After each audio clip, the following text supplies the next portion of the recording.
Jazz. All right, we're gonna watch Pacers game. Sounds good to me. So, Jazz, who would this be? I don't know. Let's find out. I'm not familiar with Jazz, but we've got Pacer, who is a dual regional winner this year, And runner-up at Gen Con. and runner-up at Gen Con. Yeah, this is true.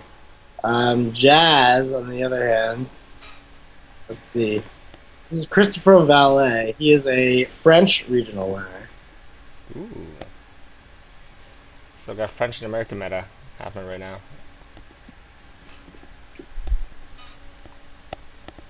All right, one. How much rate creator are we getting people to show up these matches? They got 2 more minutes.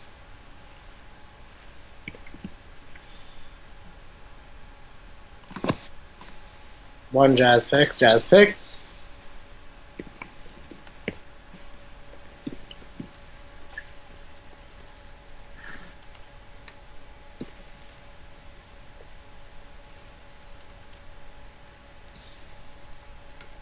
Tell them they have till NH and Leela. Alright. All right. RP and Noise, NEH Leela. So we've got a lot of different choices here. We're only going to see one side of each of these games. So it looks like we're going to have Jazz picking NEH. So it's going to be NEH versus Noise. It's a dangerous pick for one of the top noise players. I know. Pacer is definitely one of the top noise players, probably in the world. I always give Noise shit for being pretty luck-based, but, Pacer seems to consistently pull it out with Noise. And, it's a really strong deck. So, you don't need to get that lucky to do well with Noise, just a little bit.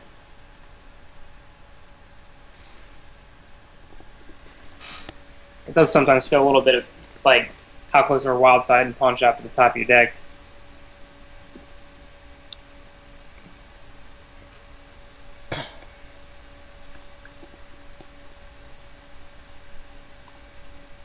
All right, so Dean, set your credits to 9999. Oh, yeah. I'm rich! We're rich. This is just a technique we have for dealing with Octagon. We have to join in as players rather than spectators. All right, so we have Pacer here with a pretty damn reasonable-looking hand. Did he keep this? Or no, he hasn't said yet. It's reasonable. Could be a mulligan. I think it is a mulligan, actually. Yeah, it doesn't have, you want cash early, but not chronotype. right, you don't want chronotype. You'd rather have the wild side. Jazz is in his hand, too. And he sees, oh, he's got Grail in here.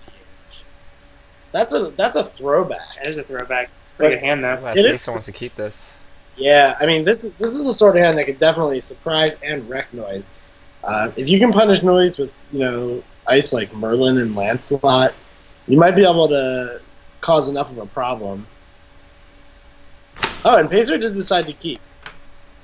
I guess he liked the fact that he had Cash and Imp, both of which are great cards to start with against NEH. But this might not be exactly what he expects. So, installs his Sansan, click 1, draws into a Beal. Probably not quite what he wants to see, but it's not the worst thing in the world either. He plays his Sweep to get up to 9, and then he's going to drop a pop-up window on R&D. Trying to protect against the medium, not respecting the Lamprey as much, but I guess you have to take your pick here. You could have also, I guess, not played the Sweep and played 2 ice, but that's a little bit dangerous because he might just play a bunch of cards from his hand, and then you might not be able to get full value anymore. What a draw. What a draw. Pacer click 1 draws and ace ups pawn shop, and that's a big plus for him. And the Imp is going to go to town on the Sansan, I'm sure.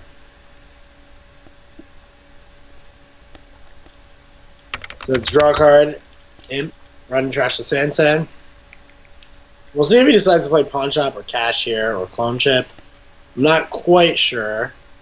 And he decides on the pawn shop. So I think the reason why is not because he wants to pawn this Imp immediately, but because he would prefer to play the cash next turn, so that way he can make a run on archives without giving his opponent an opportunity to play Jackson Howard right now. If he plays the cash, then he's gonna mill 2 cards without seeing them. Dean, did you catch that install? Yeah, so he installed Jackson as a new remote, so he's gonna have a chance at least to Oh, and he's gonna actually try to defend the Beal, the gear check pacer, see what he has. Okay. What's that gear check he decided to put out? That would be Galahad. All right, so he got the full Grail suite. So now he's got Galahad in front of his Beal, and he's got Jackson Howard. That's a pretty good setup. Oh, this is gonna hurt. This is gonna hurt a lot. Yeah. This is a big surprise. So this is gonna not only end the run and protect the Beal, but it's gonna trash the Imp, and it's gonna hit Pacer for 2 cards. Oh, this was a really good play. I like this a lot. Yeah. Wow. Out of nowhere, the Grail NEH coming back, and this is like the effect of playing in such like an expansive metagame that we have now for Netrunner. There's so many cards. There's decks that just like go out of the public memory sort of. Yeah, and he hits the cash and the clone chip. There goes all of the econ. That was extremely painful. Now Pacer's just gonna have to draw up, look for Wild Side or something to sell the ace up at the very least. He might just play a data sucker just for money.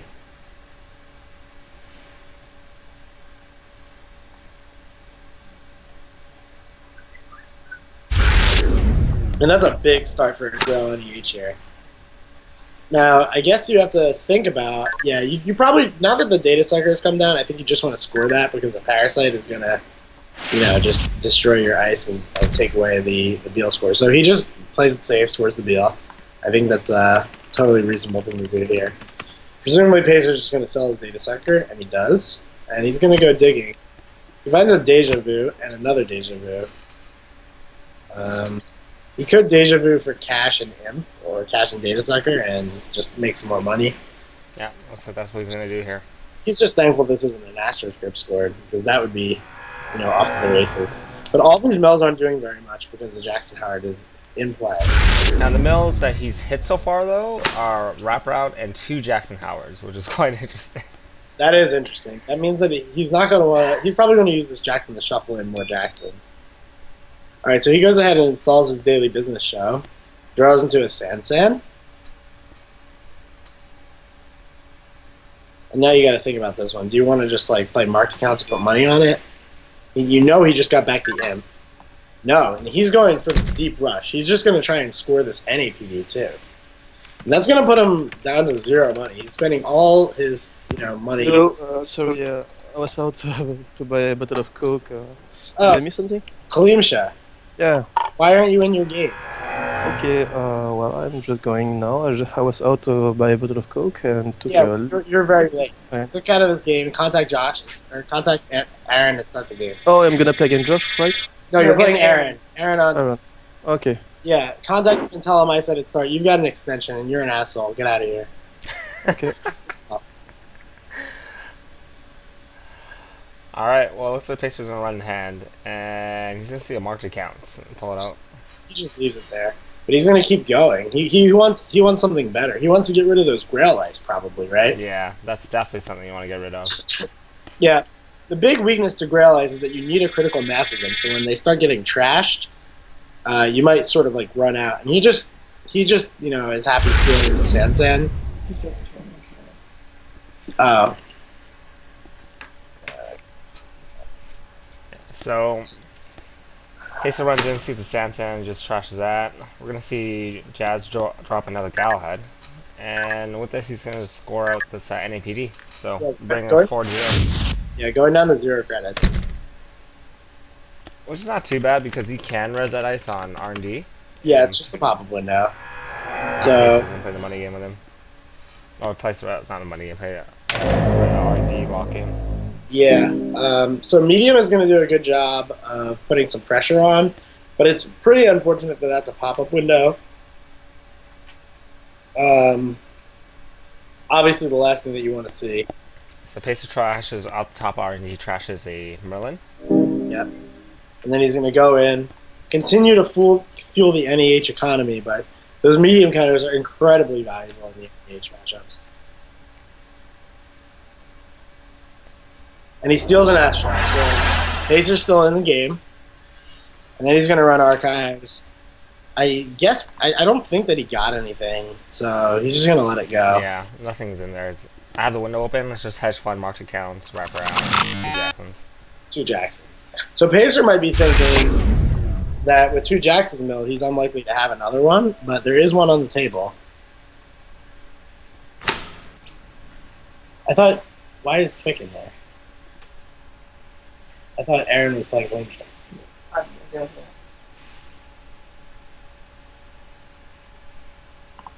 Alright, so now back to Jazz. He picks up a fast track. Kaleem just saw this fast track, so...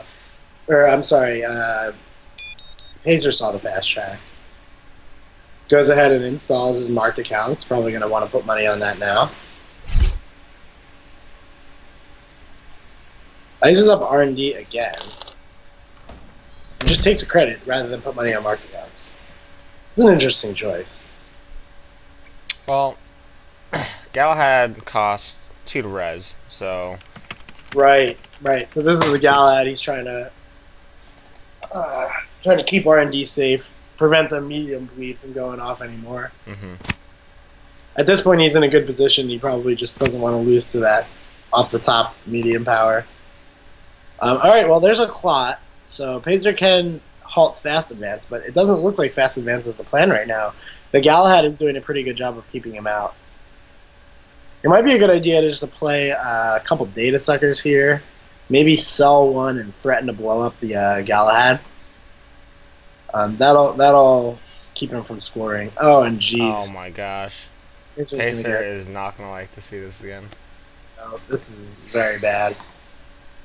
So, I think this is a clear error because Pacer saw the marked accounts. Because he saw the marked accounts, you know, you have to think that him installing and then clicking for a credit rather than installing the marked accounts is a signal that that's a Galahad. Yeah. This is just a really, really ballsy, dangerous play. Login rejected. The thing that's hurting Pacer also too, he hasn't seen his parasites, hasn't seen his Bromar, so he's not going to be able to instantly kill these Galahads as they come up. Right. There's Biotic Labor. Not exactly the best when your opponent has clot in their hand, but you know, we're going to see who comes back faster in this econ game.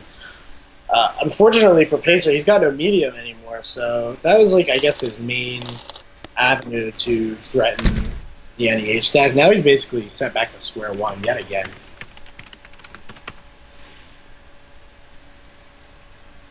So we're going to see Pacer sell the data sucker to get some money.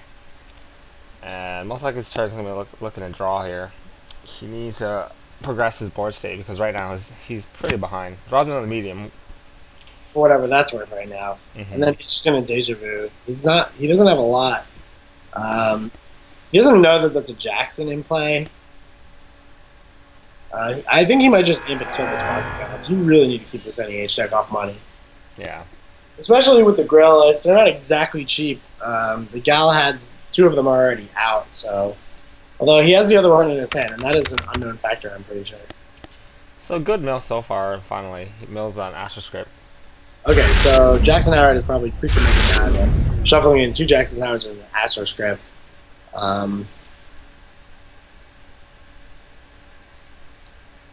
But I guess he's probably still going to wait until... It actually... Yeah, you probably still want to wait. You might only want to shuffle in one of those Jackson Howards. And if 3 agendas just get milled off the top, you might even just say, okay, I'll have my 1 Jackson. But no.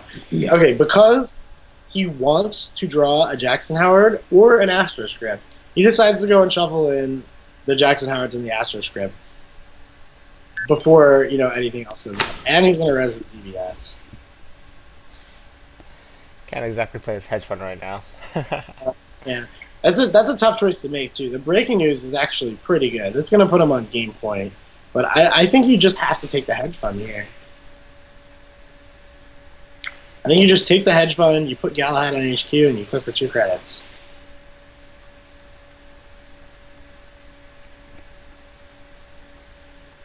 Yeah. Yes. He goes for the breaking news. I mean, I guess you don't really need fast track. It's not as relevant because you do have DBS ticking off a little bit, and if you score the breaking news next after this, you just have 2 more points to go, right? So it makes the game significantly easier for you.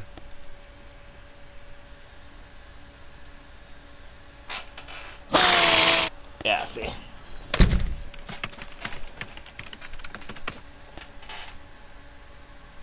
All right, back over to Pacer. Pacer finds an Armitage code busting, and that is a really weird inclusion. I wonder how recently he put that one in.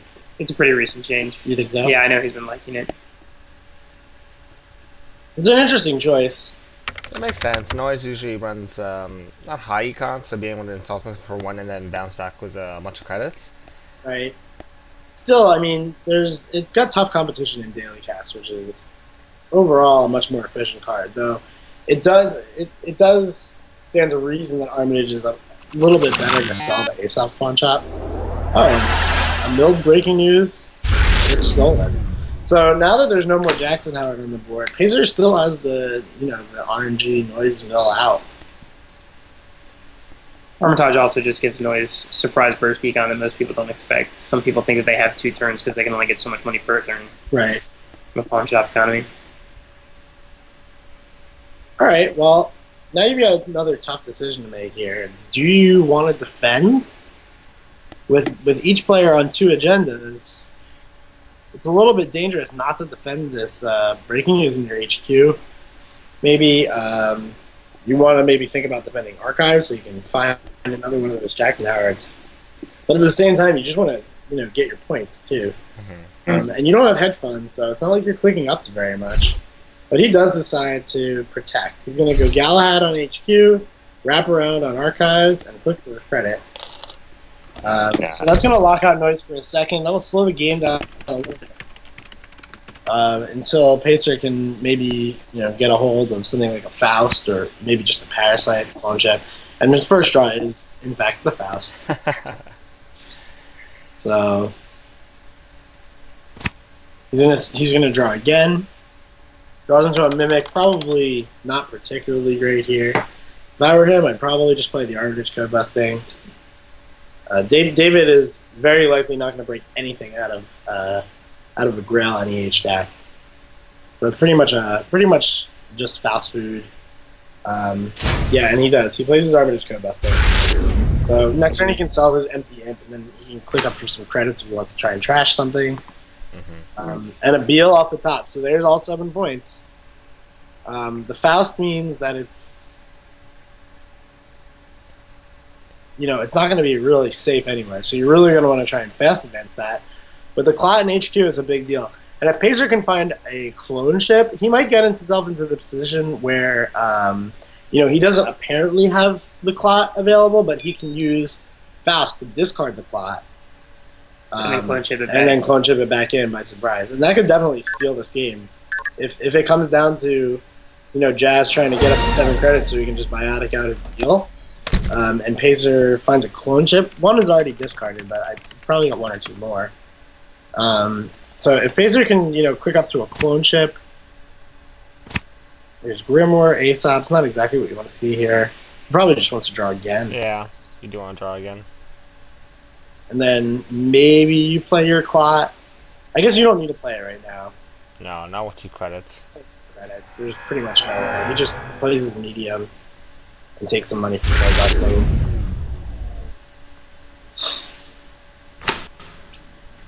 Oh, there's engine. So I guess I was wrong about David. There's one card. Well, it also works for wraparound, right? So if there's a wraparound, it won't be extremely taxing to break through. That's a good point. Yeah. David is going to be quite good against wraparound here. I forgot about that one. Better not forget for Worlds. Yeah, I know, right? I've been playing a good amount of DLR ending. I've been using Breach. I've been using Breach, and by using it, I mean playing it to reduce wraparounds by 7 strength and never using it.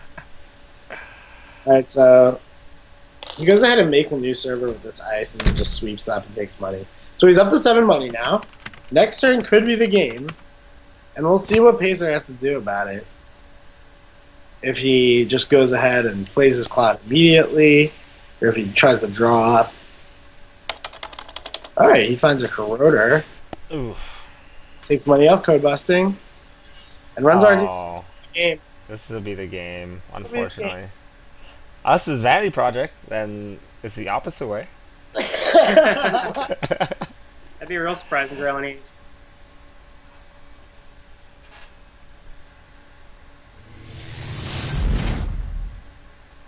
This is a pretty good game. This is a pretty good example of someone like really forcing the issue with Grill Any Age, not letting noise get set up. And I know Pacer made some misplays, but I think overall like the Faz did a good job just forcing the issue. I think no wild side is like a really, really tough thing for Noise to deal with, especially against any age or any deck that's going to put speed pressure on you. The game is just so much different when you get wild side because you speed your setup up so much. It just makes all the difference. So I'm gonna bounce out of this game. We can join another game. Unlike the StimHack Store Champions Invitational, today what we have is spectators on mode. So when the game's finished, we're gonna be able to jump out and jump into a new game. We won't be able to see hands. So I'm gonna go pick a new feature match. Are you jumping to Clinch's game? Yeah, why don't we jump into Clinch's game? Sounds good to me.